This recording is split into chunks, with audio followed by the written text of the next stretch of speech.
আজকে আমি তোমাদের কোষে দেখি 19-এর 4-এর দাগ থেকে সলভ করব। কি বলেছে? একই দৈর্ঘ্যের ভূমিতলের ব্যাসার্ধ এবং উচ্চতা বিশিষ্ট একটি নিরেট শঙ্কু ও নিরেট লম্ব বৃত্তাকার চোঙের বক্রতলের ক্ষেত্রফলের অনুপাত কত? 5:8।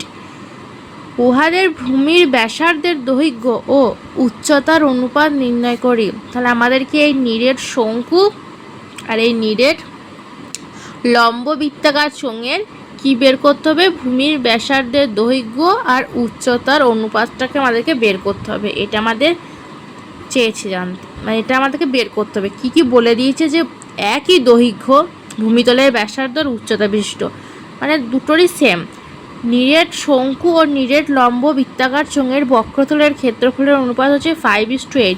আমরা শঙ্কুর বক্রতলের ক্ষেত্রফল কি জেনেছিলাম? পাই আর এল, কিন্তু এখানে এলের জায়গায় আমরা মানটা পুট করে দেবো।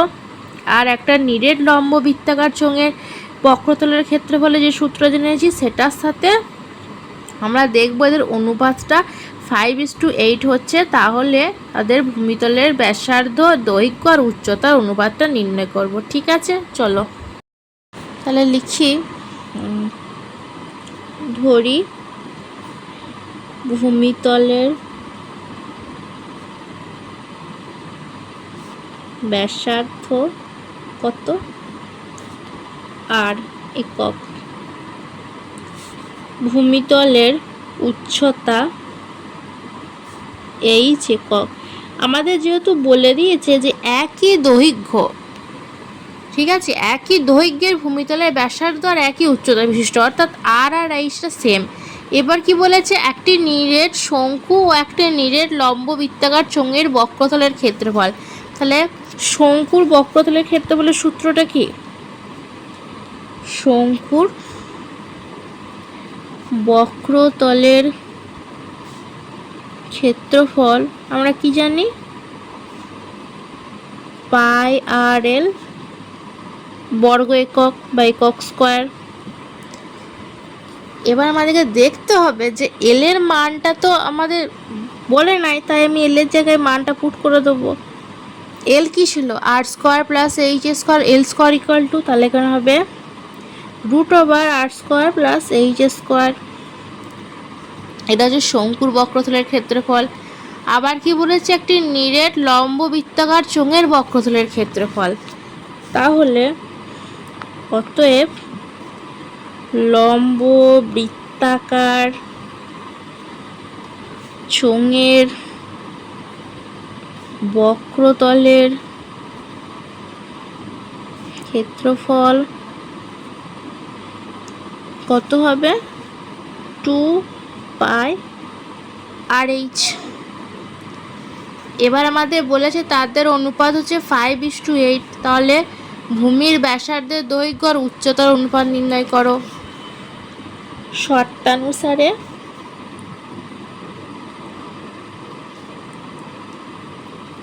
কি হবে? তাহলে শঙ্কুর বক্রতলের ক্ষেত্রফল আর চোঙের লম্ব বৃত্তাকার চোঙের বক্রতলের ক্ষেত্রফলের অনুপাতটা বের করব। Pi R into R square plus H square by 2πr/h সমান 5:8 বা 5/8। কোনটা করে কাটছে? পাই পাই কাটছে, এই আর কাটছে, আর এই 2 4 8 হয়। তাহলে √আর square plus H square by H সমান 5/4। এবার দেখো উপরে রুট আছে, তার মানে আমি পুরোটা স্কোয়ার করে দিই। পুরোটা যদি স্কোয়ার করে দিই তাহলে কি হবে? আর square plus H square by H whole square 5 square, মানে পুরোটা স্কোয়ার করে দিলাম। উভয় পক্ষকে বর্গ করিয়া পাই, পাশে লিখে দেবে। তাহলে আমরা কি পাবো? R square plus H square by H square equal to 25/16। এবার আমাকে চেয়েছে আর বাই এইচ। এটাকে আমরা আর কীভাবে লিখতে পারি? আর স্কোয়ার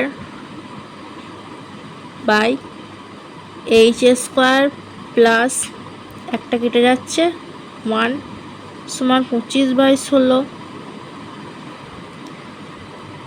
এরপরে R square by H square সমান 25/16 -1। তাহলে 16 হলে 16, 25 না 16 মানে 9/16। তাহলে আর স্কোয়ার বাই এইচ স্কোয়ার হচ্ছে 9/16। তাহলে আর বাই এইচ 3/4 হয়েছে। তাহলে এটাই তো আমাদের চেয়েছে না, যে ওদের কত ব্যাসার্ধ আর উচ্চতার অনুপাতটা তো জানতে চেয়েছে 3:4।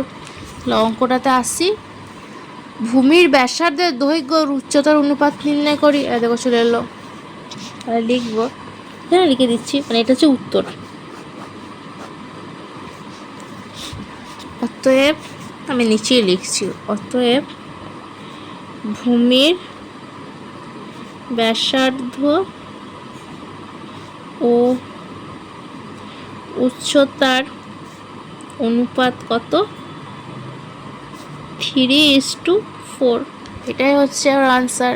ঠিক আছে, তাহলে আমি অঙ্কটা আরেকবার বলে দিচ্ছি। দেখো কিছু মানে যেগুলো বলেছে সেগুলো আমরা লিখবো। যেমন বলে দিয়েছে যে ওদের ভূমিতলের ব্যাসার্ধ আর উচ্চতার সবই সেম, আমাদের দুটোকে আলাদা করা দরকার নাই। আর এই দুটোর ক্ষেত্রেই আছে। তাহলে শঙ্কুর বক্রতলের ক্ষেত্রফল আমরা বের করলাম। এলটা যেহেতু কাটাকুটি যাবে না, তাই এলের মানটা পুট করে দিয়েছি আর এইচের। এবার লম্ব বৃত্তাকার চোখের বক্রতলের ক্ষেত্রফলটা লিখলাম। এটাকেও আমরা লিখবো এককের স্কোয়ার। যখন আমরা একক ধরেছি তাহলে এককের স্কোয়ার হবে বর্গ একক। শর্তানুসারে যেহেতু 5:8 বলে দিয়েছে, এরপরে আমরা নিজের সুবিধার মতো কাটাকুটি করে তারপর স্কোয়ার করে পার্ট করে ভেঙে নিলাম। এটাকে যেমন R square by H plus H square by H square মানে কত 1 হয়। এরপরে আমরা R square by H square সমান 25/16, এই প্লাস 1টা এদিকে গেল, 9/16 এসেছে। তাই আর বাই এইচ ইকুয়াল টু 3/4। তাহলে ভূমির ব্যাসার্ধ ও উচ্চতার অনুপাত কত হবে? 3:4। ঠিক আছে, দাগের অঙ্কটা দেখো। 8 সেন্টিমিটার দৈর্ঘ্য ব্যাসার্ধের একটি নিরেট লোহার গোলককে গলিয়ে 1 সেন্টিমিটার দৈর্ঘ্যের ব্যাসের, এখানে ব্যাস বলেছে 1 সেন্টিমিটার, কয়টি নিরেটগুলি পাওয়া যাবে হিসাব করে দেখি। ঠিক আছে, মানে এখানে আমাদেরকে বলে দিয়েছে 8 সেন্টিমিটার দৈর্ঘ্যের ব্যাসার্ধ। এখানে দেখো আমি যদি বলি যে নিরেট লোহার গোলকের নিরেট, আমি লিখেছি বড়। ঠিক আছে, বড়, যেহেতু বড় নিরেট লোহার গোলকের ব্যাসার্ধ আমি ধরলাম ক্যাপিটাল আর, ব্যাসার্ধ কত? 8 সেন্টিমিটার। ঠিক আছে, এবার নিরেট লোহার গোলককে গলিয়ে 1 সেন্টিমিটার দৈর্ঘ্যের ব্যাসের কয়টি নিরেটগুলি পাওয়া যাবে? তাহলে ছোট নিরেটগুলির ব্যাস, ছোট ধরি, ছোট নিরেটগুলি গোলকের কি ব্যাসার্ধ ছোট আর, এবার আরটা তো 1 বলে না, বলেছি কি ব্যাস মানে 2r সমান 1। তাহলে আর মানে কত? হাফ সেন্টিমিটার মানে 0.5 সেন্টিমিটার। এরপরে বলেছে যে তাহলে আমরা ধরি কতগুলি নিরেটগুলি পাওয়া যাবে, ধরি nটি নিরেটগুলি পাওয়া যাবে, দিয়ে আমরা এনের মানটা বের করব। নিরেটগুলি পাওয়া যাবে, ওকে। এরপরে তাহলে বড় নিরেটগুলির ব্যাসার্ধ যদি 8 সেন্টিমিটার হয়, তাহলে ওর আয়তন কত হবে শর্তানুসারে? তাহলে কত আয়তন হবে বলো তো? 4/3 পাই ক্যাপিটাল আর কিউ। এবার ঠিক আছে, এই আয়তনে ইকুয়াল টু n ইন্টু 4/3 পাই ছোট হাতের আর কিউ। কারণটা কি?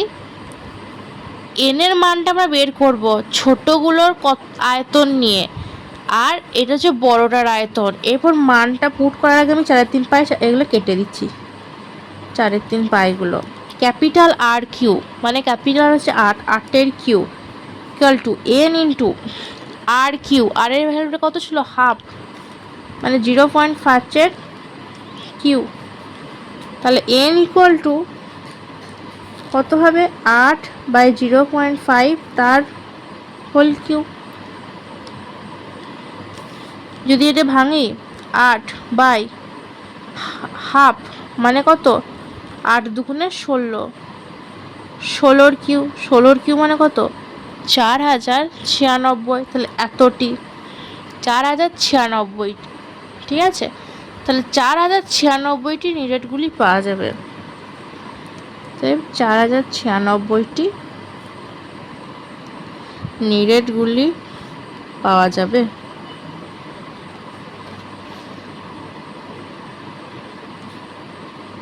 বুঝতে পারলে? কিছু সেরকম অঙ্কটা তো জটিল নয়, যে আমাদেরকে যেমন বলে দেওয়া হয়েছে না, যে দেখো 8 সেন্টিমিটার দৈর্ঘ্যের ব্যাসার্ধ একটি নিরেট লোহার গোলককে গলিয়ে 1 সেন্টিমিটার দৈর্ঘ্যের ব্যাসের কয়টি নিরেটগুলি পাওয়া যাবে হিসাব করে দেখি। সেইটাই আমি ধরলাম যে বড় নিরেট লোহার গোলকের ব্যাসার্ধ ক্যাপিটাল আর, যেটার ভ্যালু বলে দিয়েছে 8 সেন্টিমিটার। ধরলাম ছোট নিরেট গোলকের ব্যাসার্ধ হচ্ছে স্মল আর, যেটা বলে দিয়েছে হাফ সেন্টিমিটার। আমরা বার করলাম কারণ ব্যাস বলেছে 1, তাহলে ব্যাসার্ধ কত হাফ। ধরি এনটি নিরেটগুলি পাওয়া যাবে, তাহলে শর্তানুসারে কি বড়টার সাথে ছোটটা কটে, তাহলে এনটা এর সাথে গুণ করেছি, এটা হচ্ছে আয়তন। এবার 4/3 4/3 আমরা কেটে দিয়েছি, আর এর ভ্যালুটা পুট করেছি এখানে, ছোট আর এর ভ্যালু পুট করেছি, দিয়ে দেখো এনের ভ্যালুটা 4096, তাহলে 4096টি নিরেটগুলি পাওয়া যাবে। ঠিক আছে, যদি তোমরা এই অঙ্ক দুটো বুঝে থেকে থাকো তাহলে আমাকে অবশ্যই ভিডিওতে কমেন্ট করে জানাবে, বন্ধুদের সাথে শেয়ার করবে। Thank you.